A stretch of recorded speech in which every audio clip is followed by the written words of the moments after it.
नमस्कार मित्रांनो, मी उदय लाड पुन्हा एकदा स्वागत करतो आपल्या सर्वांचा आवडत्या युट्यूब चॅनल शेती मित्रवर व्हिडिओ पाहणाऱ्या प्रत्येक शेतकरी मित्राच्या आजच्या व्हिडिओमध्ये मनापासून खूप खूप स्वागत.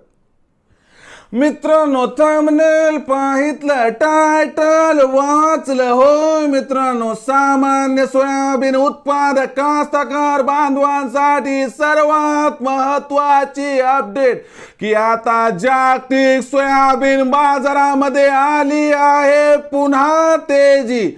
होय मित्रांनो, ही सध्याच्या कंडिशनची सर्वात महत्वाची अपडेट आहे की आता जागतिक सोयाबीन बाजारामध्ये आली आहे पुन्हा तेजी.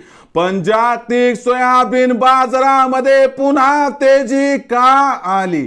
जागतिक सोयाबीन बाजारामध्ये पुन्हा किती रुपयांची तेजी आली आणि या तेजीचा फायदा काय देशांतर्गत बाजारामध्ये सोयाबीनच्या बाजार भावाला या ठिकाणी मिळणार?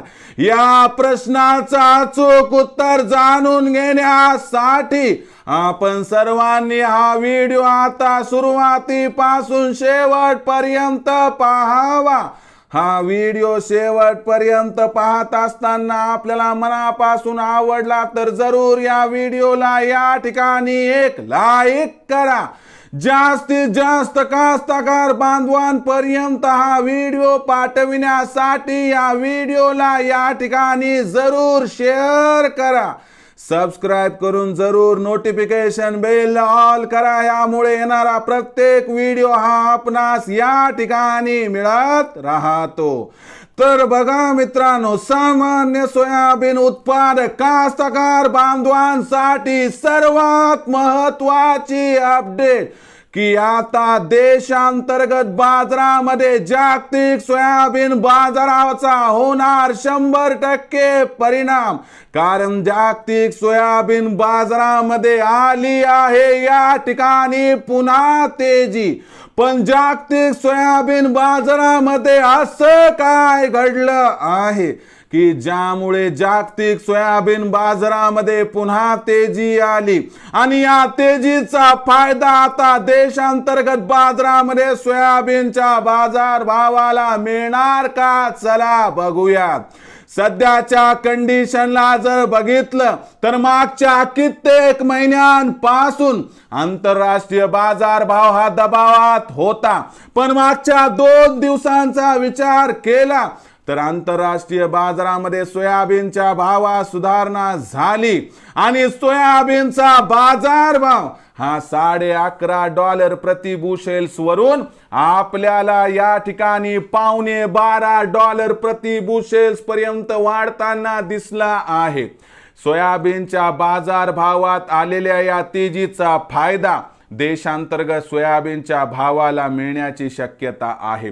यामुळे आपल्याला इथून 15 तारखेनंतर देशांतर्गत सोयाबीनच्या बाजार भावात 50 ते 100 रुपयांची सुधारणा दिसली तर अजिबात आश्चर्य वाटायला नको, असं या ठिकाणी जाणकारांचं स्पष्ट मत आहे. शिवाय देशामध्ये 15 तारखेनंतर सोयाबीनची विक्री कमी होत जाणार. यामुळे सोयाबीनच्या बाजार भावाला इथं आधार मिळण्याची शक्यता आहे.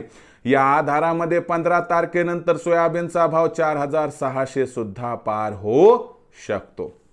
मग 4600चा भाव मिळाल्यावर काय करायचं? तर 4600चा भाव जर आपल्याला 15 तारखेनंतर मिळाला तर इथं आपण 50% सोयाबीन विक्री करा आणि बाकी 50% सोयाबीन येणाऱ्या तेजीसाठी रोखून धरा. ज्यामुळे होईल आपला फायदा. पण भविष्यात काही जास्त तेजी येणार नाही, म्हणून तुम्ही 50% उर्वरित सोयाबीन हे 100-200ची तेजी पाहून लगेच विक्री करून टाका. हा तुम्हाला आमच्या रिसर्च टीमचा मोलाचा सल्ला. मग भविष्यात आता देशांतर्गत बाजारामध्ये काय राहणार सोयाबीनचा बाजार भाव, याबद्दल अधिक माहिती प्राप्त करण्यासाठी पाहत रहा आवडतं यूट्यूब चॅनल शेती मित्र. आवडला असणार हा व्हिडिओ तात्काळ लाईक करा. सामान्य कास्तकार बांधवांपर्यंत पाठवण्यासाठी नक्की शेअर करा. सबस्क्राइब करून जरूर नोटिफिकेशन बेल ऑल करा. यामुळे येणारा प्रत्येक व्हिडिओ हा आपणास या ठिकाणी मिळत राहतो. तर मित्रांनो, अशाच एका नवीन व्हिडिओसह मी आपला मित्र उदय लाड आपल्या सर्वांच्या आवडत्या यूट्यूब चॅनल शेती मित्रवर मिळत राहील. तोपर्यंत माझ्या प्रत्येक शेतकरी मित्राचे आणि कास्तकार बांधवाच्या आजच्या व्हिडिओमध्ये मनापासून खूप खूप आभार.